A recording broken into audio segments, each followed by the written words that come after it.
ചേട്ടാ ഒരു സർക്കാരോ അല്ലെങ്കിൽ മറ്റോ ഒരു ഏജൻസികളോ ആവശ്യപ്പെട്ടിട്ടില്ല. അതുപോലെ ഒരു സ്ഥലത്ത് നിന്ന് ഒരു നിർബന്ധവും ഇല്ല ഇത് എഡിറ്റ് ചെയ്യണമെന്നുള്ളത്. എന്തുകൊണ്ടാണ് ഇപ്പോൾ ഇത് എഡിറ്റ് ചെയ്ത് കളയുന്നത്? ഭയന്നിട്ടാണോ? അല്ല, ഇതിനകത്ത് ഭയം എന്നുള്ളതല്ല. നമ്മളൊരു സമൂഹത്തിൽ ജീവിക്കുന്നതാണല്ലോ. അപ്പം നമ്മൾ മറ്റുള്ള ആൾക്കാരെ ദ്രോഹിക്കാനോ അല്ലെങ്കിൽ വേറെ ആൾക്ക് വിഷമമുണ്ടാകുന്ന കാര്യങ്ങളൊന്നും ജീവിതത്തിൽ ചെയ്യണമെന്ന് ആഗ്രഹിച്ച് സിനിമ ചെയ്യുന്ന ഒരു ഗ്രൂപ്പല്ല ഞങ്ങളാരും.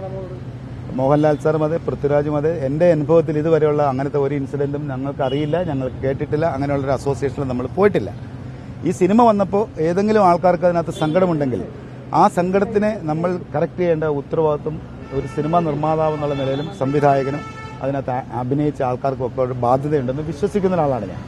ആ വിശ്വാസത്തിൻ്റെ പേരിൽ ഞങ്ങളുടേതായ ഒരു തീരുമാനമാണ്, ഞങ്ങൾ ഒന്നിച്ച് കൂടായിട്ട് എടുത്തൊരു തീരുമാനമാണ്. അതിലൂടെയാണ് ഈ ഒരു എഡിറ്റ് നടന്നിരിക്കുന്നത്.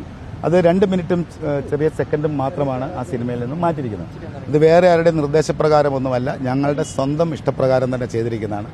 ഇനി ഫ്യൂച്ചറിലായാലും നമ്മളൊരു കാര്യം ചെയ്തു കഴിയുമ്പോൾ വേറൊരു ആൾക്കാർക്ക്, ഏതൊരു ആൾക്കാർക്ക് വിഷമമുണ്ടായാലും അതിനെ അതുപോലെ തന്നെ സമീപിക്കണമെന്ന് വിശ്വസിച്ച് ജീവിക്കുന്ന ഒരാൾക്കാരാണ് ഞങ്ങളെല്ലാവരും.